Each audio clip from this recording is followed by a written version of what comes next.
Good morning. I said I wasn't going to film another video about the ship fire in the North Sea unless there was some sort of major development. Probably no more videos on this now unless there's a major development. Well, I'd say that this is definitely a major development. I reported, and so did everybody else, that there were 25 electric vehicles on the ship. So 2,857 cars, only 25 of them were thought to be electric cars. It's come out this morning at 9:38 a.m. that actually it's more like 500 electric cars on the ship.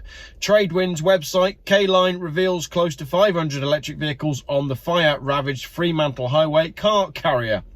Japan's K-Line, the operator of the car carrier involved in the major ongoing North Sea fire casualty, has revealed there are close to 500 electric vehicles on board the vessel, far higher than first estimated, and it appears to raise the likelihood that a lithium-ion battery in an EV either caused the blaze in the 6,210 cubic unit Fremantle Highway, built in 2013, or added to its severity. According to K-Line's official figures, there are 3,783 vehicles in total on board.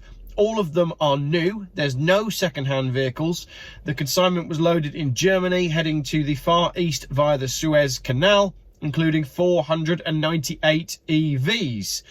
The fire broke out on the Fremantle Highway off the coast of the Netherlands earlier this week, leading to a full evacuation of the crew and the death of one seafarer, as we know. The vessel remains on fire, but it's under tow and has been taken outside the main shipping lanes. According to Reuters, Dutch broadcaster RTL has released a transcript of an emergency responder to the incident, saying the fire started in the battery of an electric car.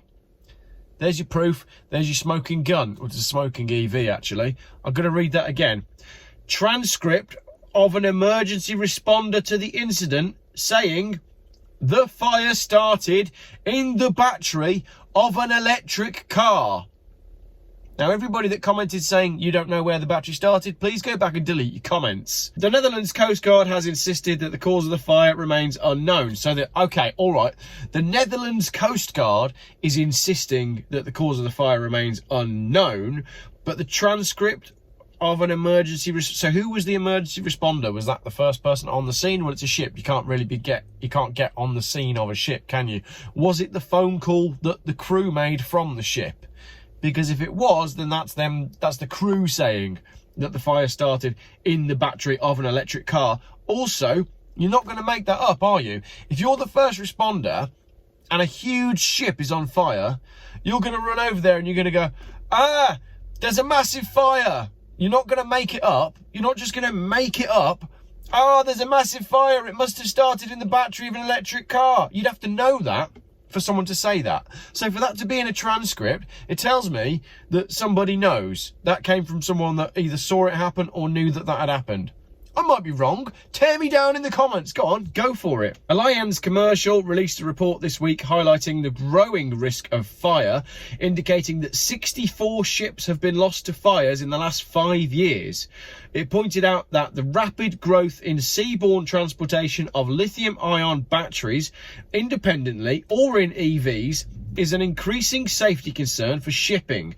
The main hazards are fire, explosion and thermal runaway, a rapid self-heating fire that can cause an explosion, said Captain Rahul Khanna, commenting on lithium-ion battery transportation.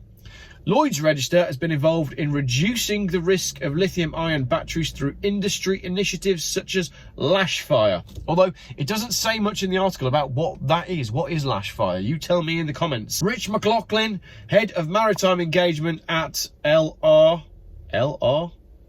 Lloyd's Register, said lithium-ion battery fires are a major safety concern for the shipping industry, both as a potential risk and in terms of emergency response procedures. So, yes, we have had ships burn before electric cars, but before electric cars, we were burning lots of electrical devices. I haven't got my handy jump pack on me today, but that's a good example. Although Lash Fire have identified measures to respond to lithium-ion battery fires, the rapid onset of thermal runaway and the associated chemical fire and the potential ignition of explosive gases, off-gassing, caused by either battery cell breakdown, failure of the battery management system, or impact damage to the battery has, like any fire on board, the potential for serious consequence, he said. McLaughlin pointed out that a major concern is the ability of the ship's staff to respond in time to prevent fire spreading. Notwithstanding